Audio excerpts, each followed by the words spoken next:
Right. Welcome everyone to Sedna's first product marketing monthly product webinar. Apologies. Before we get started, just a bit of housekeeping. Since this is a webinar, you'll notice that your microphones are muted and your cameras are off. If you have any questions during the session, please pop them into the Q&A box below. And we're aiming to run for about 30 minutes of presentation and then leave some time for questions at the end. So, my name is Jaina, and I lead the product marketing function here at Sedna. Joined today here by Stuart Bailey, product manager live from South Africa. Hey everyone, welcome. It's great to be here. As Gina said, I'm a product manager at Sedna, and I predominantly work on the email product. Awesome. Thank you, Stuart. Also, Alex, he's also one of our product managers, but sadly can't join us live today. We're kicking off something new here. So every month we walk through what's just launched and most importantly, show you exactly how these updates can improve your daily workflows. So today's March edition focuses on practical improvements your teams can implement immediately and make your work easier. We have 4 key announcements today. These are personal data reduction, one-click copy, shared filters, and a new group by sender view. Let's start with personal data reduction today.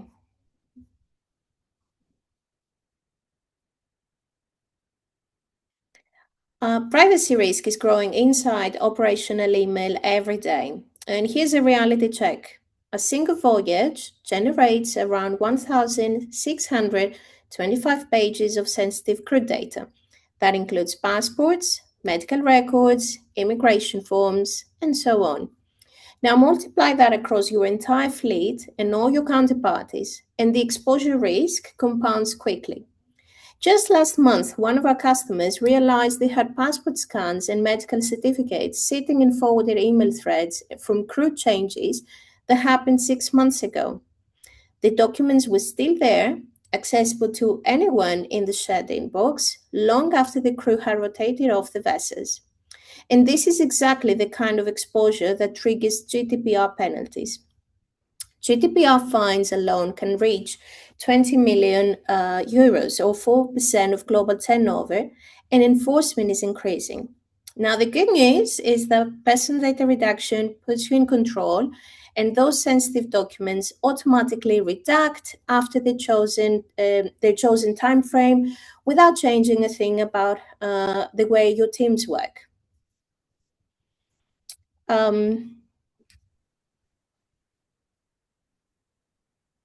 I'll speak a little bit about how this works.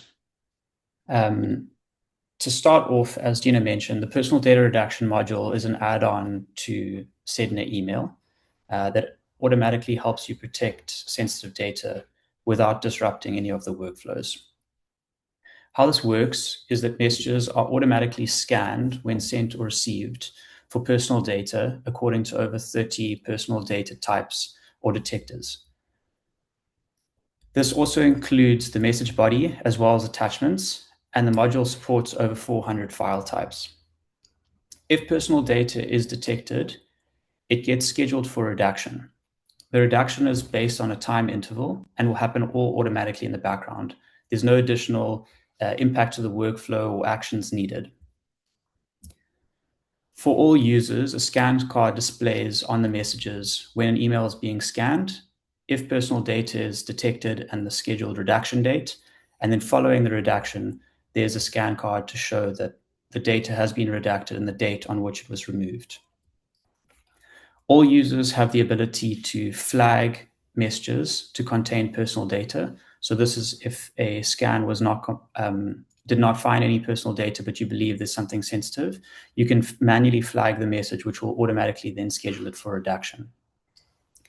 For special permission roles of admin users, there's additional functionality to interact with messages that have been redacted. This includes downloading the unredacted version of the email for review, viewing the scan results, and then restoring a message to its original state of the unredacted version. I'll also take you through a walkthrough today just to give you a bit more detail on some of the processes that we just discussed. So for the purposes of this demo, I've set the redaction interval to be 30 seconds. This time is customizable and can be configured to your preference anytime up to a year. So in this message example here, you can see that I've included some personal data. I will send this off, and I ask that you just keep an eye on the scan cards. It'll go through the various states and give us some time to discuss exactly what redaction means before the message is redacted. Okay, so I'll send this now. So as you can see, the message has now been sent, and the scan card shows that it's being scanned for personal data. As personal data was contained in this message, you can see it has now been scheduled for redaction. So this notification will be available for all users on this message and will contain the redaction date, time and date where it's scheduled. How does redaction work and what does this actually mean? When personal data is identified, the message itself is redacted. So essentially we have two versions. We replace it with a redacted version.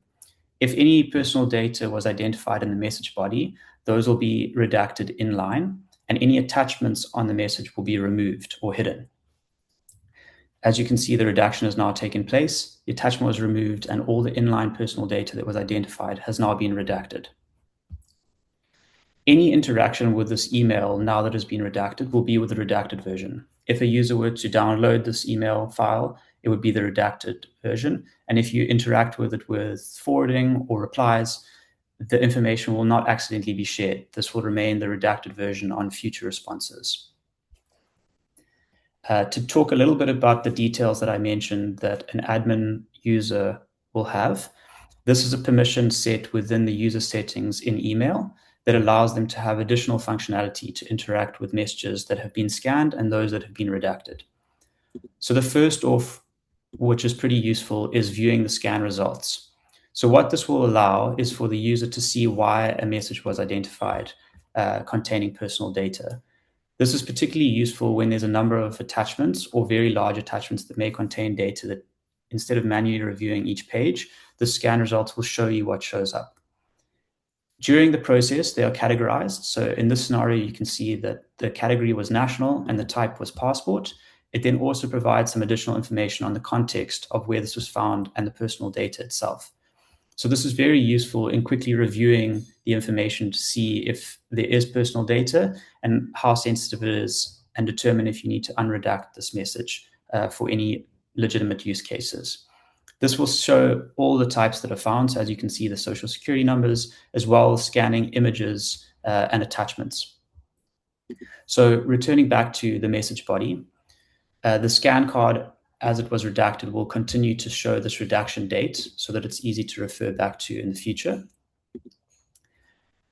The admin permission also allows you to download the unredacted version of the email. So if you find that you would like to review this following viewing the scan results, you're able to download the EML file and manually review that. If you require the message to be returned to its original state or to unredact the message, there is the function here to restore the unredacted version. This is instant. It does not go into a scheduled queue. I'll show you now. So as you click unredact, the message is returned to its original state, attachments will be included, and all the personal data will be unredacted. This unredaction takes place for all users. So this message, for anyone who has access, will now be able to view the unredacted version of the email. To give a bit more detail on the scan results, I've also provisionally created a few emails here. So these are all versions of earlier states of the redaction, so the scan card is available. Here's an example of a message that contains no personal data or attachments that have any personal data. So to give you insight, if you view the scan results, you can see here nothing was found. All users have the ability to manually flag messages containing personal data. And what that will allow you to do is that if you believe something is in here sensitive, or a scan result may not have picked up something that you believe should be redacted, you can use this feature here, which is flag for personal data. So as the user I'm using right now has admin permissions to see the scan results, all users would be able to do this flag for personal data. No additional settings are required. After confirming this, what it does, it will automatically schedule this for redaction following the normal redaction interval process. So you can see the scan card display is now showing that it's going to be redacted. And in 30 seconds time, this will be hidden. I'll circle back to this while we are talking. On how these processes work, I can show you another version here, just with a snippet, if you give me a second.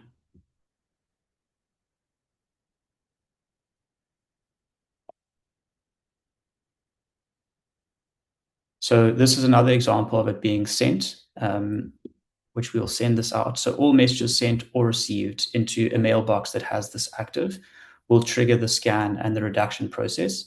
The configurations that are available to you are the time interval between scanning and identification and the redaction. So this can be a number of days that you want to interact with the email, or it can be fairly short if you want to hide it. As well as which mailboxes this is active for. You can have it on all mailboxes or select which mailboxes you have active. So as you can see here, this message has now been redacted. This was the one we manually flagged. And if for any reason you need to restore it, again, anyone with admin permissions, as you can see now, the ability to restore the unredacted version returns. And this can be returned to its original state. While I'm here, I know I'm jumping ahead, but we also have a new feature which Gina will speak to shortly. But it's the ability to one-click copy contacts. So in this scenario here, you can see if I open a contact, there's the ability to quickly copy their email address, and you can paste this in. And to show you, it also works on emails that aren't a contact. You have the ability to copy that and paste that into other workflows or emails as required. I'll jump back to the presentation quickly.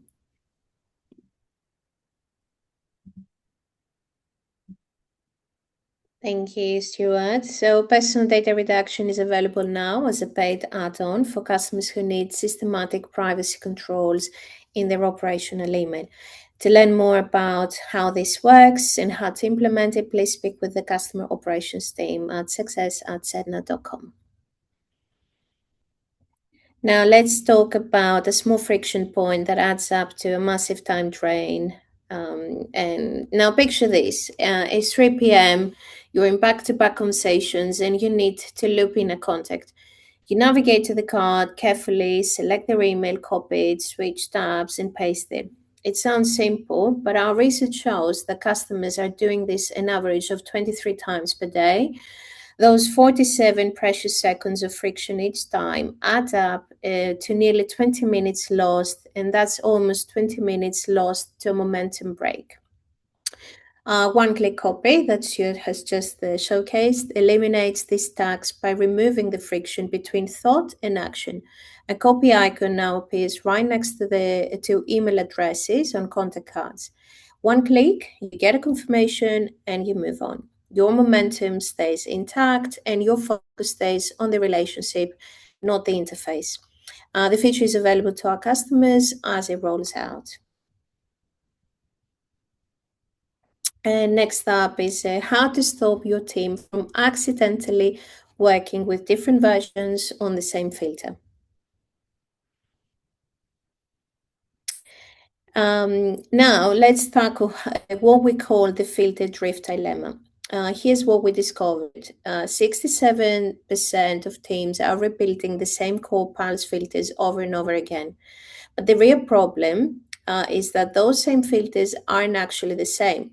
Let's take Sarah, for example. Sarah might filter for high priority accounts one way, and then her colleague Mike does it slightly differently. These tiny differences create invisible misalignment. Your team thinks everyone's looking at the same data, but what you're actually seeing is completely different slices of reality.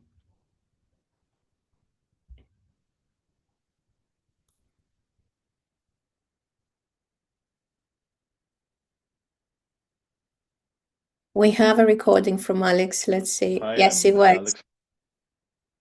Paneta's Prefixure Product Manager. In our latest release, we've introduced two updates designed to streamline team collaboration and declutter your cargo source messages. Starting with the filter creation workflow. In the previous version, the only way to share a filter was to copy the URL here and send it to another user. We've now streamlined this process. In this instance, I'm logged in as Cosmo Green, and I'll create a filter for the East Med and Red Sea loading regions. I will open the load region filter dialog to select the regions. Selections can now be made using a map, so let's use that. So I select Black Sea and East Med, and I apply the filter. I will save it, Med BC, and I will switch on the share. There you are. I can also manage the visibility from this drop-down menu. If I switch the visibility of a share filter, the system will alert me to ensure that the team isn't impacted. Share. This filter will be set to private. Team members will also use this filter, no longer have access to it, so I cancel. Now I will log in as another user, and I will use Tatiana here. I will go to the cargo screen, and there is the shared filter. I can click and execute the filter. I can click here. These filters are read-only for the rest of the team, and the system displays the creator's name in case you need to contact them for any modification. The second update is the optimization of the cargo message tab through sender-based grouping. The messages are now automatically consolidated by sender, organizing repetitive or slightly modified messages into a single clean entry. In this example, where the previous version would have shown 12 separate messages from two senders, we now see only 2 records, making it much easier to identify your sources. When you select a group, the preview automatically surfaces the most recent message, so you're always looking at the latest data. So we've already begun rolling out these features, and they will be available to you within the next week. Thank you very much.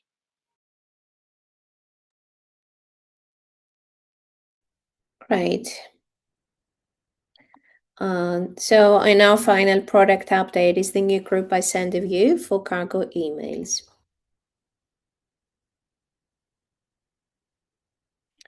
Historically, scrolling through dozens of individual emails to understand stakeholder engagement made it impossible to see patterns. Last week, a cargo manager told us, I'm scrolling, and trying to piece together who's driving this conversation and who's just along for the ride.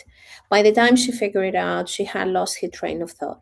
Now, with cargo emails that are grouped automatically by source, showing you the latest subject, first and last message dates, and the message count, this view gives users a much cleaner experience, making it faster to identify who is circulating a cargo and assess their overall activity at a glance.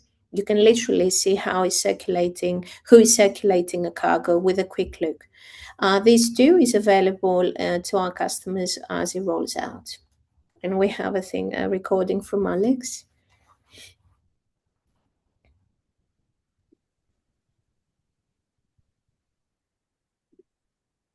Cool. Thanks. I think Alex covered that in his previous recording. Oh, yes. Yeah, apologies. So that's a wrap on our March releases. Remember, most of these features are rolling out to all customers automatically. No action is needed on your part. For personal data reduction specifically, you can reach out to success@sedna.com to discuss your privacy control needs. We'll be back with April's releases in May. Let's see if we have any questions. No questions? Great. Thank you, Stuart. Thank you for joining me today. And thank you all for joining our webinar. Have a lovely day. Thank you.